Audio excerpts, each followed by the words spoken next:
Oke, halo Pak, selamat siang. Selamat siang juga. Gimana Pak kabarnya hari ini? Oke, luar biasa. Alhamdulillah. Jadi selamat datang ya Pak di The Faces Behind Yellow. Jadi di The Faces Behind Yellow ini kita akan mengulas lebih dalam tentang siapa aja sih sebenarnya orang-orang di balik Yellow. Dan hari ini adalah gilirannya Pak Wewi, Pak. Baik. Oke, saya langsung lanjut ke pertanyaan pertama aja ya Pak. Oke, silakan. Oke, jadi yang pertama nih, Pak Wewi ini kan adalah salah satu orang yang sudah bersama Yellow sejak pertama kali paspor diluncurkan. Sebenarnya apa sih Pak alasan dibalik peluncuran paspor ini, pembuatan si paspor ini Pak? Oke, jadi ini kita flashback ke belakang. Mm-hmm. Itu 2015, 2016, 2017 awal. Ya. Kita ini ada beberapa founder di paspor ini ya. Jadi saat itu kita sering melakukan perjalanan ke luar negeri. Nah, pada saat kita melakukan perjalanan ke luar negeri, yang kita rasakan adalah kita butuh konektivitas internet di negara tujuan.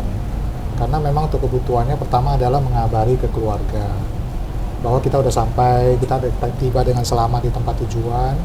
Kedua adalah untuk urusan pekerjaan ya. Nah, kita mesti cek email, mesti cek pesan-pesan yang masuk dari rekan-rekan bisnis. Nah, jadi pada saat itu kita banyak pakai yang namanya roaming dari operator. Iya. Nah, pada saat kita bepergian itu, pada saat kita aktifkan roaming, ternyata kalau sekali sih oke ya, angkanya mungkin nggak terlalu mahal. Tapi kalau dalam 1 bulan pergi berkali-kali, itu tentu biayanya bengkak. Nah, maka dari situ kita beberapa founder itu bertemu, terus kita mengadakan diskusi, ya, cari solusi. Nah, ada teringat satu solusi yang kita pernah lihat di Barcelona, di Mobile World Congress. Nah, itu ada teknologi yang cocok ini untuk menyelesaikan masalah yang kita hadapi, yaitu kita menyediakan konektivitas pada saat orang mau ke luar negeri, mereka udah bisa sewa dalam bentuk wifi, portable wifi dari Indonesia dengan biaya yang sangat ekonomis. Jadi pada saat dia di tempat tujuan tuh tinggal nyala, tinggal connect ke wifi, udah langsung nyala. Nah, jadi dasarnya itu akan ada kebutuhan di sana yang menciptakan bahwa ini ada solusi yang kita bisa tawarkan. Muncullah paspor sebagai startup di sana. Nah, itu awal asal mulanya. Jadi awal paspor sendiri itu karena struggle yang Bapak alami juga ya Pak ya. Jadi masalah ini jadi masalah dijadiin peluang gitu Pak ya. Betul. Iya, oke. Nah, Pak, kan si Yellow ini tuh berdiri dari tahun 2016. Ya. Dan sejak berdiri 2 tahun setelah berdiri ini Yellow sudah bisa IPO. Yang mana hal ini tuh bukan hal yang mudah ya Pak ya untuk masuk ke bursa efek. Betul. Ditambah Yellow baru berdiri 2 tahun. Ya. Sebenarnya kalau dari Bapak sendiri nih Pak, challenge untuk Yellow bisa masuk ke bursa efek itu gimana Pak? Apa aja sih Pak? Gitu. Oke, baik. Jadi di 2016 memang kita secara aktenya berdiri, tapi pertama kali kita operasional itu di bulan April tahun 2017. Oke. Ya. Nah, pada saat kita luncurkan produk kita mengalami pertumbuhan yang luar biasa selama 1 tahun. Nah, seiring berjalannya waktu, tentu kita butuh yang namanya pengembangan usaha ya. Nah, pengembangan usaha itu membutuhkan modal kerja. Nah, di sana itu dari owner-ownernya itu berdiskusi itu mencari beberapa solusi pendanaan. Nah, terus kita melihat memang ada beberapa opsi pada saat itu yang memang kita lihat peluang yang kita bisa ambil. Nah, akhirnya kita putuskan, kita coba melalui jalur yang namanya IPO atau go public. Nah, akhirnya kita coba melalui jalur itu. Nah, kebetulan nih kita dapat kerjasama, kita dibina oleh inkubator, kita menjadi salah satu peserta inkubatornya Mandiri. Nah, akhirnya setelah dibina oleh Mandiri inkubator, nah, kita bisa luncurkan IPO itu di papan akselerasi. Nah, itu munculnya di ide IPO itu seperti itu. Berarti dengan masuknya Yellow IPO ini tuh sebenarnya sudah menjadi target awal Pak Wewi atau gimana Pak? Di awal tidak. Ya, jadi tadi seperti saya jelasin, pada saat kita udah mulai mau mengembangkan bisnisnya, kita menganalisa beberapa opsi untuk mencari pendanaan untuk pengembangannya. Ya.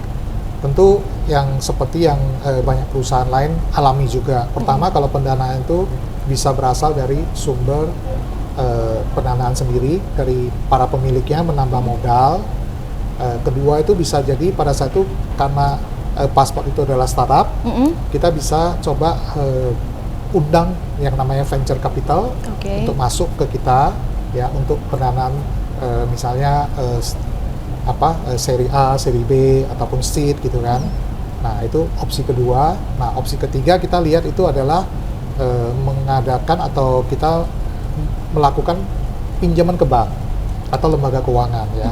Itu opsi ketiga. Nah, opsi keempat itu adalah IPO. Nah, setelah kita menimbang beberapa resiko, kemudian juga biaya, terus kemudian juga kesempatan yang ada, nah para pemilik owner yang ada itu memutuskan oke, kita melalui jalur IPO aja. Seperti itu sih. Oke, kan dari keempat cara yang ada, akhirnya Bapak Wewi ini memilih untuk IPO ya Pak? Bukan saya ya, tapi para owner yang ada. Iya, para gitu. owner memilih untuk IPO. Nah, kalau untuk IPO ini sendiri struggle-nya apa Pak? IPO itu struggle-nya pertama adalah kita harus comply kepada banyak aturan-aturan yang terjadi di bursa dan juga Bursa Efek Indonesia dan juga di OJK ya, Otoritas Jasa Keuangan. Nah, tentu kita harus comply. Nah, di situ memang titik yang paling sulit itu adalah membuat semua operasional kita itu sesuai dengan aturan-aturan yang diterbitkan oleh Bursa Efek dan juga OJK ya. Contoh misalnya untuk perusahaan yang go public, maka pengaturan ketenaga kerjaan itu harus sesuai, contoh misalnya dari aturan BPJS-nya, BPJS Ketenaga Kerjaan, BPJS Kesehatan, dari aturan PPh-nya, perpajakan. Nah, itu semua harus comply. Nah, itu tentu kita harus menuju ke situ. Nah, itu yang membuat suatu, tentu yang lain lagi adalah misalnya dari sisi pelaporan keuangan, juga pelaporan yang lain-lain, itu kita mesti harus ikut ya aturan yang memang diterbitkan oleh otoritas yang ada. Nah, itulah tingkat kesulitan yang memang dihadapi pada saat mau melakukan IPO. Oke, berarti Yellow ini keren banget ya Pak ya? Bisa melewati semua struggle itu Pak? Ya, berkat kerja sama tim sih. Iya, iya. Nah, kan seperti yang kita rasain nih Pak ya, saat pandemi datang nih, semua orang, semua bidang, semua aspek itu kan terdampak ya Pak. Terutama di bidang traveling, yang mana ini adalah pasarnya Yellow Pak. Itu bisa nggak Pak dijelasin gimana keadaan saat itu Pak? Itu kira-kira kalau saya kasih analogi itu seperti kena tsunami. Jadi seperti kena pesawat lagi terbang langsung jatuh. Kenapa? Karena pada saat itu ya Passport ini atau Yellow kita itu bisnisnya 100% mengandalkan yang namanya pelancong yang pergi ke luar negeri. Iya. Ya. Nah, di bulan Februari pandeminya, COVID-nya belum dinyatakan sebagai pandemi.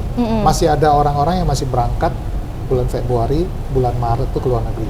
Termasuk saya masih sempat pergi itu kira-kira akhir Februari sampai awal Maret, masih keburu berangkat. Masih bisa ya? Masih bisa. Tapi pada saat saya kembali ke Indonesia di awal Maret, itu udah mulai terasa pandeminya. Nah, sehingga pertama yang kita rasakan adalah terjadinya cancellation order dari orang-orang yang sudah merencanakan bepergian bulan April, bulan Mei, itu semua cancel, pertama. Kedua adalah tidak adanya order baru. Nah, tentunya dengan hal itu, berarti kan secara perusahaan itu pendapatannya langsung dari yang biasanya kita nyaman di satu angka, misalnya angka X gitu ya. Nah, terus langsung tiba-tiba bluk jatuh gitu. Drop banget ya Pak Drop ya? banget, sangat drop. Bahkan hampir total tidak ada rental pada saat itu selama sekian bulan.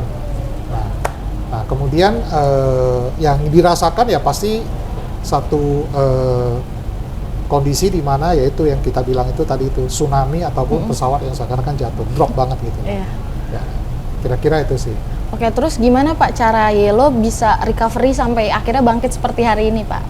Oke, jadi pertama yang kita lakukan tentu pada saat itu kita melakukan semacam analisa ya. Kita baca kondisi lapangan, kita baca berita-berita yang ada. Nah, apa yang terjadi dengan COVID-19 ini? Nah, setelah melalui 2 bulan awal itu, kita melihat bahwa ini panjang nih ceritanya, panjang. Nah, akhirnya kita mulai nih mengalihkan sewa wifi tadi itu dari yang targetnya luar negeri, sehingga kita mulai masuk ke dalam negeri. Nah, pada saat itu kan terjadi tren yang namanya work from home. Oke, WFH ya. WFH atau WFH.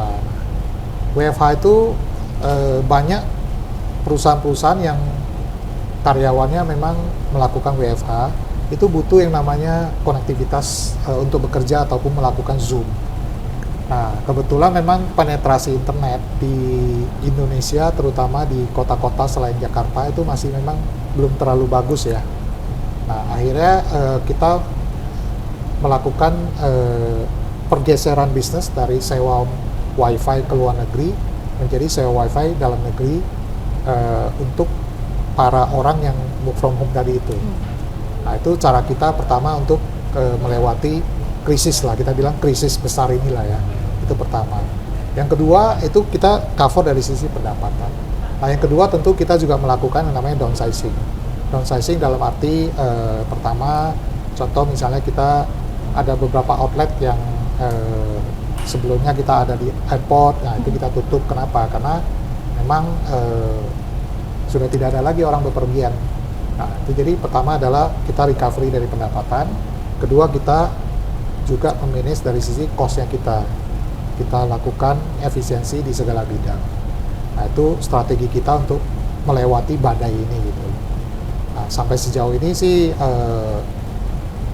dan di samping itu kan karena Pasport itu sudah IPO, kita belum lama IPO itu, kita masih ada yang namanya dalam hal ini adalah dana cadangan yang kita miliki dari hasil IPO itu yang kita pergunakan untuk mendukung sedikit operasional kita. Nah, itu cara kita melewati dampak pandemi ini ya. Pandemi ya. Oke Pak, jadi kan sebenarnya ya Pak ya, setelah pandemi datang ini kan akhirnya Yellow ini meluaskan usahanya jadi inbound connectivity ya Pak. Yes, nah kita sebelumnya alihkan ke dalam. Iya, jadi ke dalam. Nah sebelumnya nih kalau misalnya pandemi ini nggak datang, apakah Yellow sendiri tuh udah memikirkan untuk melaksanakan inbound connectivity ini Pak? Udah ada rencana? Terus terang pada saat itu belum ada rencana ke arah situ. Kenapa? Karena outbound-nya itu masih berkembangnya sangat pesat. Oke. Nah, jadi pandemi ini juga membawa satu hikmah buat kita, sehingga kita bisa melihat ada peluang lain ini di dalam negeri. Ya. Nah, jadi pada saat itu kalau ditanya apakah ada pemikiran untuk inbound, rasanya pada saat itu belum ada. Gitu. Oke, jadi karena adanya pandemi, Yellow jadi global connectivity ya Pak ya, Yes, outbound dan inbound. outbound dan inbound. Oke, siap. Nah, Pak Wewi nih Pak, kan dari apa yang saya ketahui, Bapak ini memulai karir di salah satu bank swasta ternama di Indonesia di bagian IT. Yeah. Ya kan, terus melanjutkan karirnya juga masih di bidang IT, sedangkan Yellow ini kan bidangnya connectivity nih Pak. Apa yang membuat Bapak akhirnya berpindah dari IT ke connectivity Pak? Sebenarnya connectivity Yellow ini juga berbasis teknologi. Oke. Ya, jadi sebenarnya masih sama sih teknologi ya, kontennya teknologi. Hanya memang sebelumnya saya juga bergerak di connectivity juga, yaitu di distribusi seluler. Oke. Nah, jadi masih berdekatan lah, bersinggungan lah bisnisnya gitu. Jadi kenapa saya terjun di sini ya, karena tadi pertama kita melihat ada masalah yang kita bisa selesaikan untuk membantu orang-orang ke luar negeri yang harusnya misalnya dia beli paket data di sana, kita keluar devisa, akhirnya mereka bisa sewa dari sini. Nah, devisanya kita bisa irit. Nah, pertama itu. Kedua, masih bersinggungan sisinya teknologi. Ya. Jadi menurut saya masih satu lini lah, satu arah antara Yellow dan background atau pengalaman yang saya miliki. Oke Pak, jadi kan dari pengalaman Bapak selama ini nih Pak ya di bidang karir, kira-kira apa yang bisa Bapak bawa ke Yellow untuk bisa Yellow terus mengembangkan usahanya Pak? Ini menurut saya sih gini, kalau pengalaman itu kan kita lihat jangka kita time-nya cukup panjang ya, sekian puluh tahun. Jadi dari sisi manajerial, saya juga sudah melewati beberapa perusahaan, pernah memanage beberapa perusahaan. Terus dari sisi skill yang ada, ya skill teknologi itu saya juga mengerti mengenai teknologi-teknologi yang saat ini dipergunakan. Nah, kemudian satu lagi yaitu dari sisi bisnisnya. Jadi kombinasi ketiga inilah yang bisa saya sumbangkan ke Yellow untuk membawa perusahaan ini menuju sesuatu yang lebih maju lagi. Lebih maju lagi ya. Ya. Oke, keren Pak. Nah, nih Pak ya, kan kalau misalnya kita lihat Yellow waktu masih pasport aja, kita kan udah memiliki partnership yang cukup banyak ya Pak. Ya.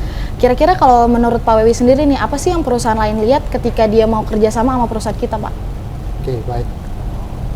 Pertama tentu kita punya yang namanya produk yang bagus, ya, yaitu pasport.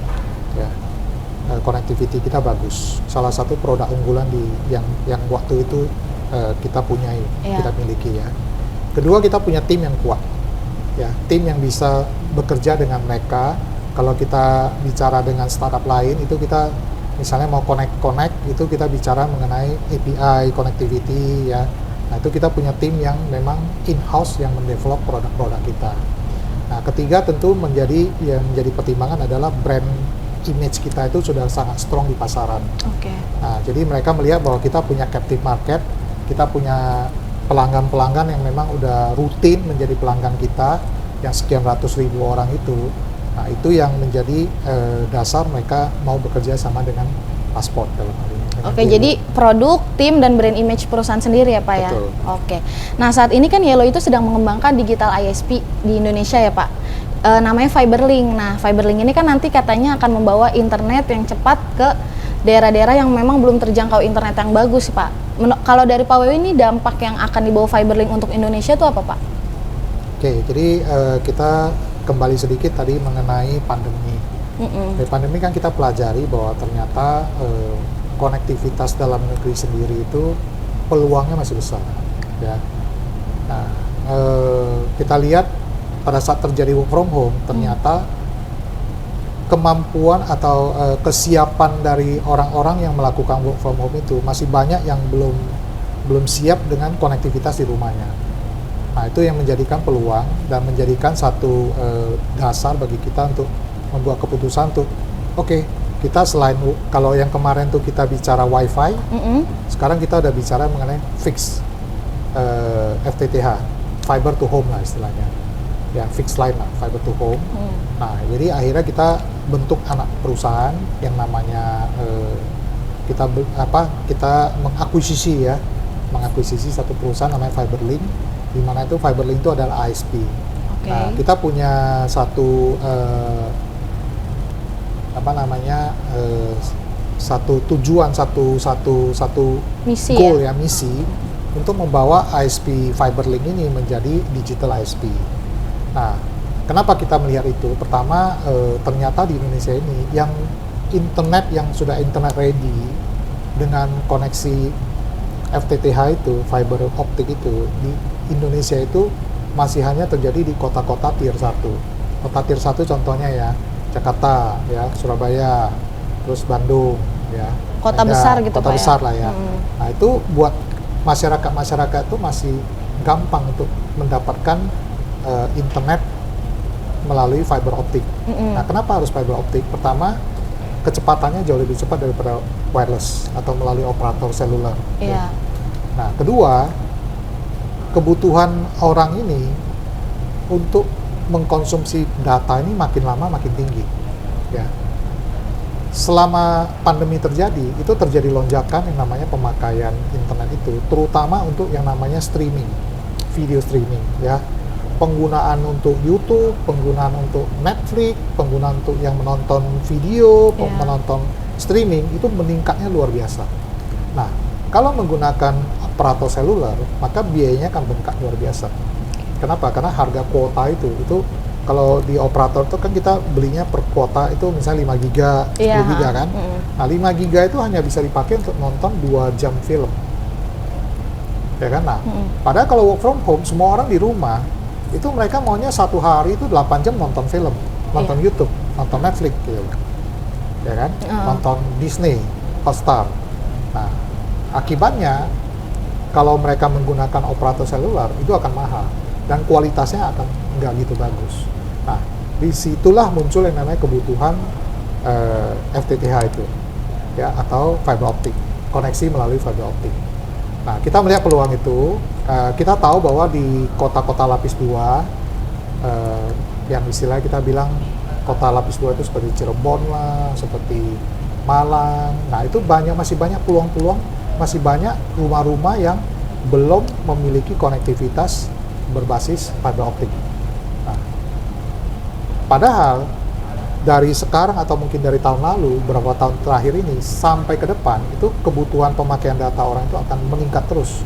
Dulu kita 5 tahun lalu kita pakai 1 giga per bulan itu udah besar, atau mungkin sekitar 7 tahun lalu, ya. Terus 5 tahun lalu udah naik ke 2 giga, ya. Terus sekarang ini orang udah butuh 1 bulan tuh minimal 5 giga. Kalau nggak 5 giga udah nggak cukup. Kenapa? Karena dulu pada saat pertama kali sosial media itu semuanya adalah text based atau grafik, ya. Contoh Instagram itu cuma berisi foto atau sebuah grafik dan tulisan-tulisan. Iya, betul. Nah, tapi sekarang ini semua orang sudah melihat yang namanya Instastory atau melihat Reels. Iya, betul. Ya kan? Itu adalah gambar bergerak di mana kebutuhan datanya itu jauh lebih meningkat. Nah, kebutuhan inilah yang memang sekarang masyarakat dunia atau masyarakat Indonesia ini butuhkan. Nah, di kota-kota lapis kedua kita lihat konektivitas itu yang berbasis fiber optik itu masih rendah penetrasinya. Nah, jadi digital ISP fiber link ini akan kita bawa untuk menyediakan konektivitas fiber optik yang berkecepatan tinggi dengan kualitas baik itu ke kota-kota lapis kedua. Nah, kebetulan kita ini punya kerjasama dengan salah satu perusahaan yang punya jaringan fiber optik di seluruh kereta api di Jawa. Nah, sehingga kita bisa punya backbone yang luar biasa dari Jakarta atau dari Merak sampai ke Banyuwangi. Nah, jadi ISP Fiberlink ini akan bekerja berdasarkan jaringan yang sudah dibentuk itu untuk menyalurkan internet ke desa-desa atau ke kota-kota lapis 2 sehingga masyarakat di sana juga tidak ketinggalan dibandingkan dengan kota-kota di Jakarta. Tentu yang kita provide yang selain konektivitas bagus dan cepat itu adalah yang harganya yang paling oke, ya. Harganya yang paling murah. Nah, itu target kita, misi kita untuk bawa konektivitas yang oke, yang cepat, dengan kualitas bagus, dengan harga yang murah ke tempat-tempat yang memang sekarang belum terjangkau. Oke, jadi dengan hadirnya Fiberlink ini nantinya jika semua daerah-daerah lapis 2, lapis 3 itu udah menggunakan Fiberlink, ini tentunya akan menghilangkan yang namanya ketimpangan informasi ya Pak ya? Yes, ya. Itu yang kita harapkan. Terus kalau misalnya ada alasan tersendiri nggak, alasan pribadi gitu misalnya dari Pak Wewi di balik terbentuknya Fiberlink ini Pak? Kalau dari saya sih, pertama pada saat kita datang ke satu daerah yang lapis 2, lapis 3, kita melihat bahwa kadang-kadang kebutuhan masyarakat dan keinginan masyarakat itu untuk memiliki konektivitas kecepatan tinggi itu sudah ada. Mereka butuh, gitu. Tapi solusi yang ada atau pemain-pemain atau provider yang ada itu masih menjual dengan harga mahal. Contoh, kita sudah gelar satu jaringan internet desa di satu area di Jawa Tengah. Ya. Nah, di sana itu masyarakatnya sangat terbantu. Ya. Solusi yang ada itu adalah sekarang mereka menggunakan operator seluler, di mana tadi saya sudah jelaskan bahwa kuota base ya, dan kecepatannya nggak terlalu tinggi. Di samping itu ada juga yang namanya fiber optik oleh salah satu ya kita katakan salah satu pemain besar lah di jaringan fiber optik ya di Indonesia. Tapi yang terjadi adalah harga yang dijual itu mahal, ya. Bagi masyarakat di lokasi tersebut, angka tersebut itu cukup mahal, ya. Nah, boleh dibilang mereka kemampuan belinya itu nggak sampai di sana. Oke, jadi nggak terjangkau ya Pak? Betul, kurang terjangkau lah. Ya. Nah, akhirnya kita melihat bahwa itu adalah satu peluang, kita bisa masuk ke sana dengan satu produk yang bagus, dengan harga yang mungkin hanya setengah dari kompetitor yang ada. Nah, jadi itulah tujuan kita itu untuk membuat Fiberlink itu supaya bisa membantu masyarakat Indonesia itu untuk mendapatkan koneksi yang bagus, kualitasnya bagus, ya, kecepatannya bagus, harganya juga bagus. Oke, jadi nah, internetnya bagus, tapi semua orang tuh bisa ngerasain ya Pak ya, bisa beli gitu ya. Exactly. Oke. Nah Pak, kan ada yang bilang nih Pak, kegagalan itu berteman baik dengan kesuksesan Pak. Kalau dari semua kesuksesan Pak Wewi yang bisa kita lihat sekarang nih Pak, apa sih Pak momen kegagalan yang paling Pak Wewi ingat? Tentu yang sekarang masih sangat berbekas itu ya pandemi terakhir ini, COVID ini. Ya, dimana tidak gampang dari satu perusahaan yang kita jalan normal, ya pendapatannya bagus, tiba-tiba terjun payung langsung pluk turun. Nah itu satu tantangan yang luar biasa. Itu pertama. Kedua, waktu krisis tahun 2008, ya waktu itu mortgage problem di Amerika. Nah itu juga salah satu tantangannya cukup besar, di mana itu juga mengganggu sistem keuangan dan bisnis selama lebih kurang 1-2 tahun. Nah, dua hal itulah yang cukup berbekas sih selama ini. Dari hal yang membekas itu apa Pak pelajaran yang bisa Pak Wewi ambil? Pertama, kita wajib untuk yang punya namanya fighting spirit, nggak boleh down, ya harus tetap punya yang namanya semangat, ya nggak boleh langsung istilahnya menyerah gitu loh, pantang menyerah, ya. Terus tentunya yang paling penting cari peluang baru. Jadi kita tidak boleh diam di satu titik, ya merenung, ya kan. Tapi kita cari solusi baru. Ini kita mau bagaimana? Mau usaha, mau selesaikan ini dengan cara apa gitu loh. Nah, jadi satu adalah semangatnya, nggak boleh berhenti, ya harus pantang menyerah. Kedua adalah harus kreatif dalam mencari alternatif yang lain. Jadi Itu pantang yang membuat menyerah, kita, berpikir kreatif ya Pak ya. Oke. Nah terus nih Pak ya, kan kalau misalnya ketika seseorang sedang berada di titik terendah, biasanya sulit bagi kita untuk berpikiran jernih Pak. ya, Nah kalau dari Pak Wewi sendiri nih, mindset apa yang Bapak pegang hingga Bapak tuh bisa menghadapi struggle-struggle itu Pak? banyak berdoa dulu. Oke. Pertama banyak berdoa, kedua ya tentu yang paling penting adalah komunikasi, berdiskusi dengan sesama teman, dengan partner, dengan tim gitu ya, untuk mencari masukan-masukan lah ya. Kita open ya, jadi jangan langsung posisinya down, diem, tidak bergerak gitu enggak, tapi kita harus lebih terbuka. Nah dari sana mungkin ada masukan-masukan yang kita bisa terima, ya kan? Oh jadi saat lagi down tuh kuncinya berdoa, terus kita coba cerita sama teman-teman gitu Pak ya, biar kita dapat insight Ya, baru. Ya kira-kira begitu, sharing gitu ya, untuk mencari sesuatu yang baru yang kita bisa. Oke mantap Pak. Nah kan Yellow ini punya tagline namanya Yellow Connecting the Future Pak. Arti Connecting the Future buat Pak Wewi ini apa Pak? Oke, jadi dengan kita masuk ke konektivitas dalam negeri ini, ya salah satu tujuan kita melihatnya gini, teknologi ini kan selalu berkembang ya. Jadi contoh misalnya tadi saya sampaikan, dulu orang melihatnya Instagram itu cuma gambar sama tulisan. Iya. Terus sekarang sudah bergerak ke Video. ya.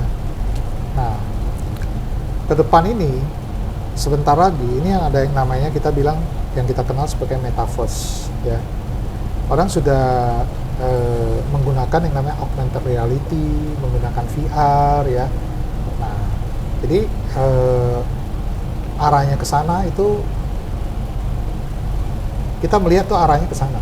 Oke. Sehingga kebutuhan akan konektivitas yang cepat itu udah salah satu yang Hal wajib gitu ya. ya wajib terjadi. Nah, makanya itu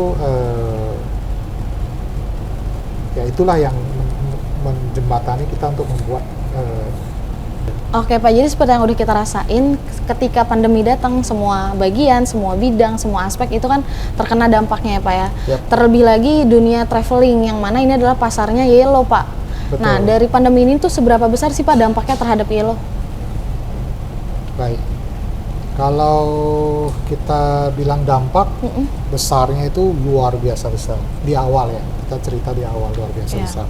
Jadi pada saat itu Yellow dalam kondisi di mana 2019 itu kita tahu bahwa outbound traveler, orang keluar negeri itu mencapai satu rekor baru, jumlah baru yang semua orang bisa bepergian ke luar negeri dengan demikian gampangnya.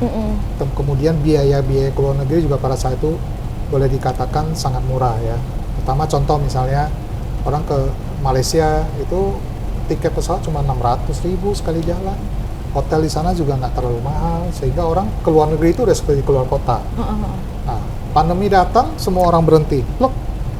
Nah, Yellow pada saat itu adalah perusahaan yang menyediakan konektivitas ke luar negeri bagi wisatawan. Iya. Nah, tentu pada saat pandemi datang, di awal-awal 1 bulan, 2 bulan awal, sampai bulan Maret, masih ada orang yang ke luar negeri masih. Tapi setelah bulan April tuh nol sama sekali. Hampir tidak ada. Kecuali untuk perjalanan yang memang sangat urgent ya waktu itu. Nah, sehingga bisnisnya Yellow itu terdampak sangat luar biasa.